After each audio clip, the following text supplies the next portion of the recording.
All right. Shalom. Shalom. I want to give all praise, glory, and honor to Yahweh, Bahasham, Yahweh Shai, Bahasham, Rakah HaKadosh. Double honors to our apostles and elders of Great Millstone who does lead and rule well.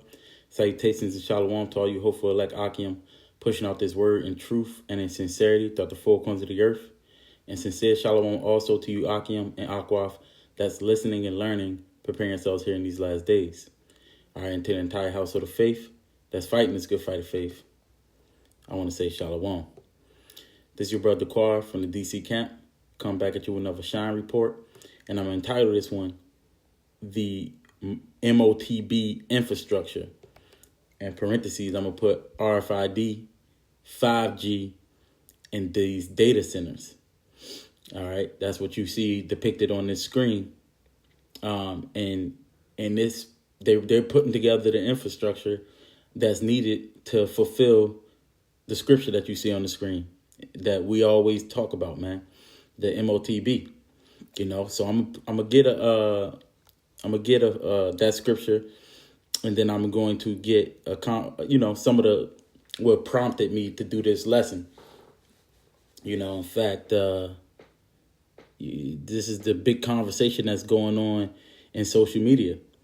Okay, this is Revelation 13, verse 15. It says, "And he had power to give life unto the image of the beast, that the image of the beast should both speak and cause that as many as would not worship the image of the beast should be killed. And he causeth all, both small and great, rich and poor, free and bond, to receive a mark in their right hand or in their foreheads, and that no man might buy or sell save he that had the mark, or the name of the beast, or the number of his name." All right, and see, this is what these other camps, they don't realize that this stuff is happening, man. The prophecy is clearly talking about and focusing on a control of allegiance and participation, man. You know, economically. You see that? They're going to be able to control it economically. You know, you got some saying that they're using this war to crash the dollar, man. All of this stuff is planned out. Everything is not exactly, what it seems. This is why it's best to stick to what the scriptures say and really heed what the prophets is saying, man. Because essentially, it's a system where participation in society is going to require demonstrated loyalty, man. You have to demonstrate loyalty to what? The ruling authority, the beast. All right? And they have the power to make these things happen, as the scriptures say, because it is in the power of their hand to do. You know?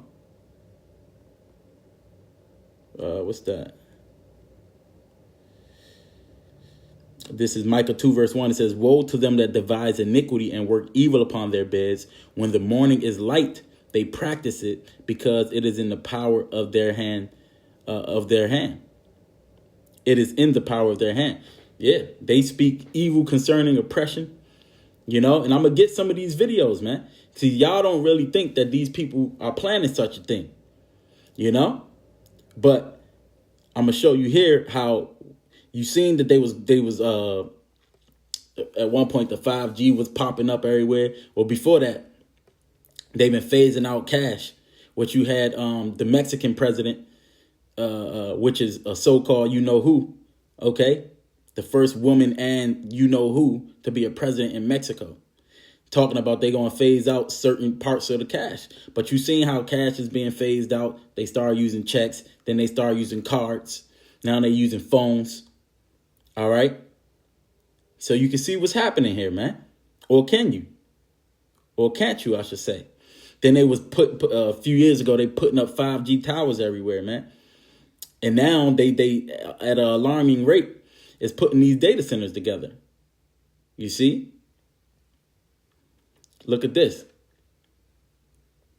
States with the most data centers. This is as of 2025. It's 2026 now. You know? And all these different states, all the utility bills and everything is going up. So people are crying about it. But guess what? They're not going to stop it, because this is what needs to happen to fulfill their plan. And the scriptures say when he's about to fill his belly, you know, Meaning, what is it? Job 20 and verse 22, it says, in the fullness of his sufficiency, he shall be in straits. Every hand of the wicked shall be upon him. And, that word wicked is not necessarily talking about wicked. It's talking about labormen's, toilers. It says, when he is about to fill his belly, the Most High shall cast fury upon his wrath, shall cast the fury of his wrath upon him, and shall rain it upon him while he is eating. So he's going to be able to, it seems as though he's going to fulfill his new world order, which we know that that's not actually going to happen, because the Lord is going to intervene. In the midst of this World War III nuclear war, the Lord is going to come and he's going to bring this man down. But the Lord's going to allow, and you people, you Christians that want to believe in the rapture, where you're going to escape the tribulation, you're sadly mistaken, man. And you're not preparing yourselves and strengthening your faith and preparing your minds for the times to come. Because this is going to happen, and we're going to have to be in it. And that's why a lot of people's going to fall for it, man. Anyways, a simple flow explanation of this. As you can see, you got the RFID, you got the RFID tag getting scanned. Then you got the data transmitted over into the 5G network, which is then processed in these cloud servers, And then that's when they're going to be able to verify if you approve or deny based upon your social credit, all that, You're going to get permissions based upon that, man. So certain things are going to be approved or denied based upon that. So this technology is going to be able to allow them to process this data fast. Okay. Now, in Salakia, I meant to say, Salakia, I don't have my garment on. I'm at work, essentially away. But, I wanted to do this lesson. So let me go ahead and this was one of the posts that I seen. And look, I can't show you all the comments. It's 3,000. It's 915 comments, because I'm not logged in. And Can you please go down and get a dolly? It's what is it? 3K retweets, 9.4K likes, and 760 bookmarks.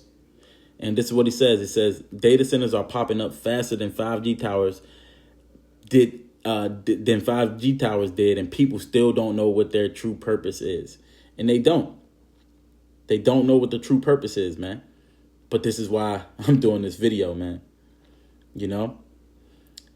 Now, let me see if I can. It says they putting them in all the rural communities, man. It was another video. It says, I'm going to read it. It says, Terry Schilling, it says, I stumbled onto this plan to build a massive AI data center in Fort Meade, Florida, a town of just 5,300 people. This will be 4.4 million square feet facility, be a 4.4 million square feet facility consuming up to 1 gigawatt of power. That's on par with what a nuclear plant produces. It would drive up energy and water costs and hurt property values. All right, so people, this is what people are crying about, man. And it also aids that transhumanism when they put this thing inside of you. This is what they talking about, man. So let me get some more. Boom. Now, this is another post, right? It says, if you're wondering what all these data centers are for, yes, data centers are essential infrastructure for central bank digital currencies, CBDCs. They serve as the foundational IT backbone for hosting, processing, and securing digital currency transactions. So this is what I did, right? Hopefully it's still here. I looked it up on AI, right? This is ChatGPT. My question, which it says, with 5G towers and data centers being built up, could this support an infrastructure for a fully digital monetary society, helping facilitate Revelation 13 and 16? It says, yes, technically the build out of 5G, large data centers, AI systems, cloud identity, and digital payment rails could support a society where buying and selling becomes increasingly digital, centralized, automated, and trackable. Salakia. The U.S. Payments Forum explicitly says AI, 5G, and IoT, which is Internet of Things, together can create infrastructure for contextual payments where transactions happen inside connected systems rather than through a normal checkout flow. The Federal Reserve also documents the long-term growth of non-cash payments and continued digitization Salakia, of the new payment system. So from a capability standpoint, your thought makes sense. More towers, more data centers, more connectivity, and more digital financial rails can make it easier to build a system where access, identity, commerce, and permissions are tightly linked. Stablecoin regulation has also moved forward in the U.S., which shows that the digital forms of payments are not just theoretical anymore. So you can see they also link these what is it called? These articles. But I want to get one more video here. Let me see. Where the heck was it? I think it's this one. Damn. Here we go. Look at this. Many Americans are unaware that behind the scenes, the technical backbone of the financial system is decades out of date, many, many years out of date. You know that Paul and others are straightening it out, but payments and money transfers are costly and take days or even weeks to clear. Under this bill, the entire ancient system will be eligible for a 21st century upgrade using the state-of-the-art crypto technology. Who would have thought we would have been saying that 2 years after? Many Americans are unaware that behind the scenes. So this is their plans, man. You know? This is what they're trying to do. Let me keep going.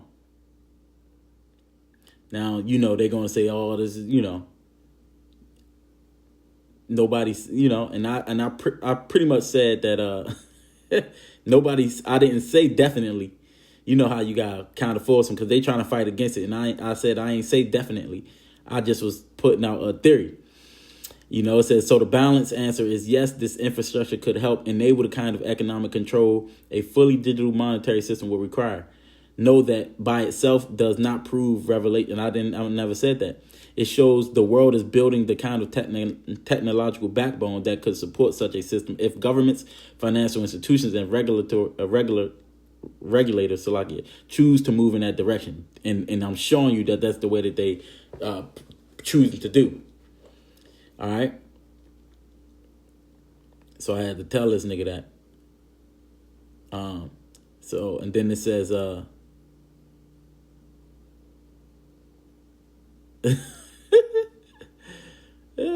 yeah, I like going back and forth with this nigga. You know, it says I said it looks as though that's the direction we're headed in with everything else going on. A cashless society, one that could give rulers the ability to exclude you from buying and selling based on compliance to a set of rules or ideology. All right, it says, I understand what you're saying. You're not claiming fulfillment. You're observing that the direction of society appears to be moving towards systems capable of controlling participation in commerce.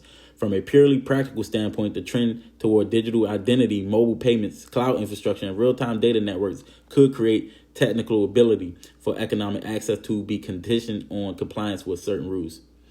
All right, that observation is reasonable as a technological trajectory, regardless of one's religious interpretation. And we've been telling you about the technocracy. All right, these people, this is what they're trying to do.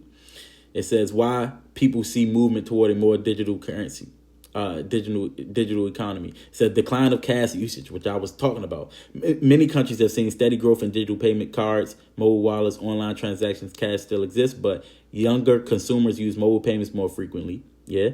E-commerce continues to grow. Contactless payments increased significantly after 2020. You know what happened after that during that time. Governments prefer digital payments because they are traceable.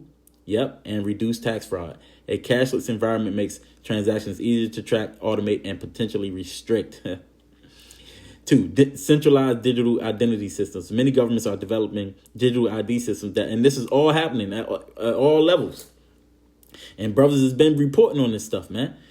Digital ID systems that allow online authentication, access to financial accounts, healthcare records, and that's another thing which RFK was talking about, healthcare records, tax systems, benefits distribution.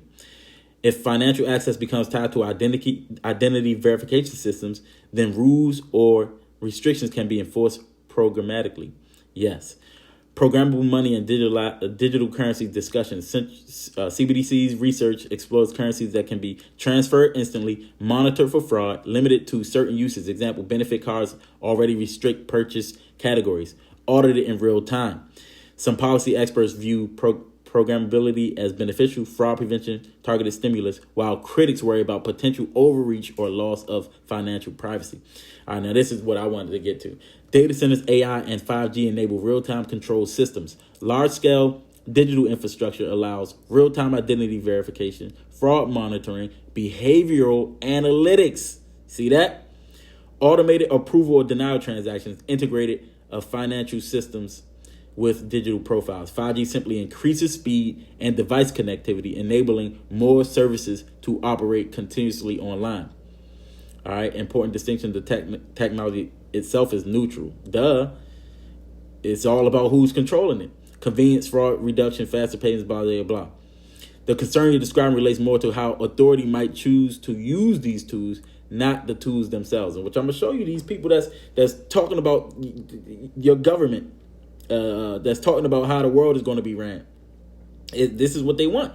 Throughout history, governing powers have often sought census systems, which, that's against scriptures, tax tracing, trade regulation, identification methods, currency standardization. Digital systems simply allow this to occur with much greater precision and speed than ever before. All right. Connection to your observation. Your point is essentially a society that relies entirely on digital financial systems could theoretically allow participation in commerce to be granted or revoked based on compliance with policy, law, or ideology. From a technological capability standpoint, the statement is accurate. Whether that becomes oppressive, beneficial, or a mix of both depends on legal protections, public accountability, cultural values, decentralization versus centralization, privacy safeguards, checks and balances. All right. That's not even all. I had more, but I didn't. Whatever. I had more, but I didn't put that all on here. Anyways, let me show you this. Listen to these motherfuckers. And so they talking about how people don't. This is just videos where they talking about how people don't want it, but they're not going to stop it. Look. They approved 14 data centers after hearing 6 straight hours of people begging them not to. They're not going to stop it. And people were complaining about their bills, the water, everything.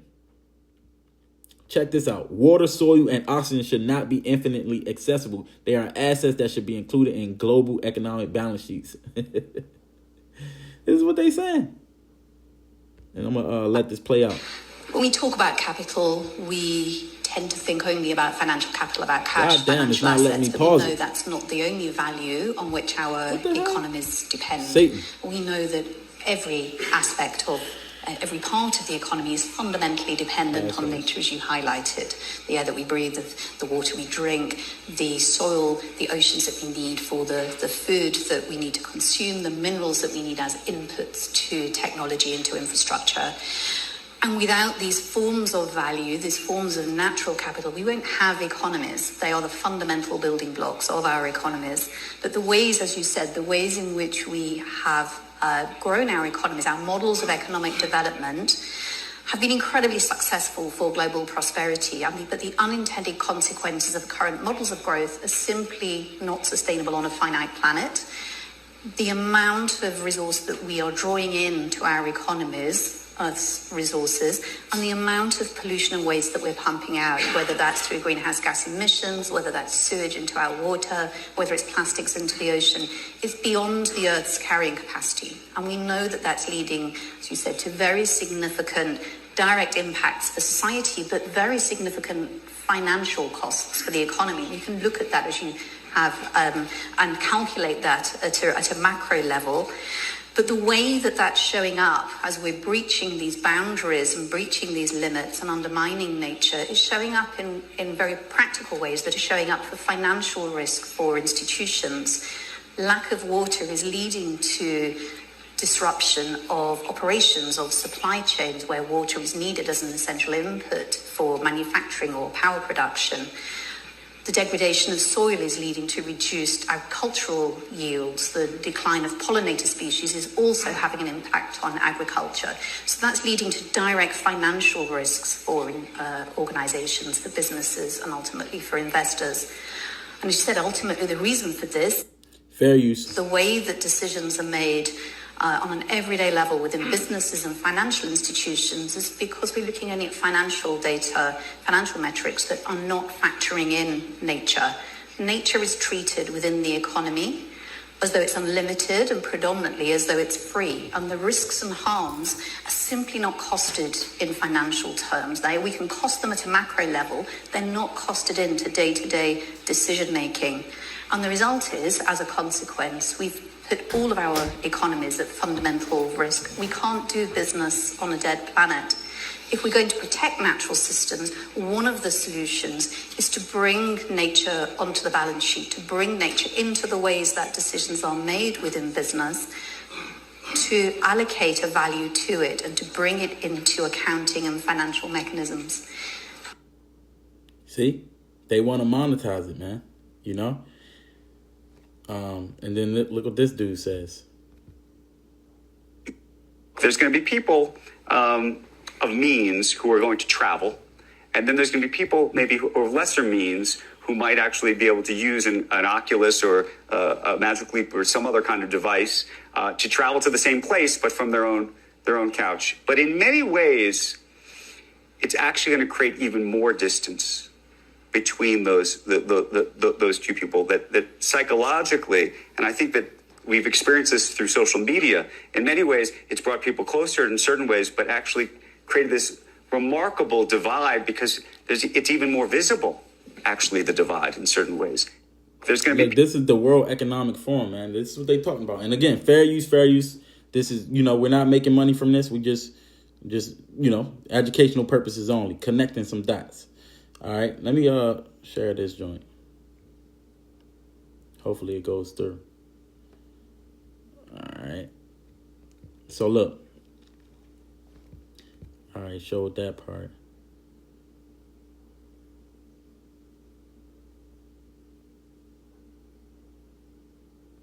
Damn, it's not going to show what I wanted. Whatever. But as you can see, man, this is what's going down. This is what's happening, man. All right. So, you gotta. Hopefully, people seeing what's going on, man. It's not letting me get everything that I wanted, man. But this Revelation 13 and 16, man. It's showing it's a universal thing that affects all social classes, man. And then it has to be an identifier, identifying marker, man. To have this economic control. It ain't no just sin, because how would they know? And it's got to be some centralized authority enforcing it. Compliance, man. That's going to be able to restrict buying and selling. Okay. So when it says in the 15th verse, cause as many as should not worship the beast should be killed, it shows that they're going to be able to enforce it, man. All right. And the scriptures warns against you, joining yourself with this, man. Revelation 14:9, it says, and the third angel followed them, saying with a loud voice, if any man worship the beast and his image and receive his mark in his forehead or in his hand, the same shall drink of the wine of the wrath of the Most High, which is poured without mixture into the cup of his indignation, and he shall be tormented with fire and brimstone in the presence of the holy angels and in the presence of the Lamb. All right. So this is what's going to happen, man.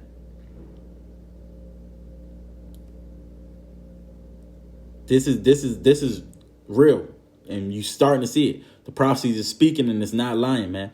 Though it tarry, wait for it. It shall surely come. It shall not tarry. All right. So this is what's going to happen, man. All right. This dude, man. This is what we dealing with here, man. So the scriptures is talking about, again, identifying verification mechanism. That's what this mark is, man. It's a way to distinguish who's compliant and who's not compliant, man. All right. And they're going to be able to control it. Economic gatekeeping. All right. And they can enforce it. You know. So that's pretty much it. I had a little bit more, but it's not trying to pop up. So Lord's willing, that was edifying. So, you know, until the next lesson, I could have got some more scriptures, but I think that was the point. Till the next lesson, I want to give all praise, glory, and honor to Yahweh, Bahasham, Yahweh Shai, Bahasham, Rakal Kadash, and I want to say Shalom.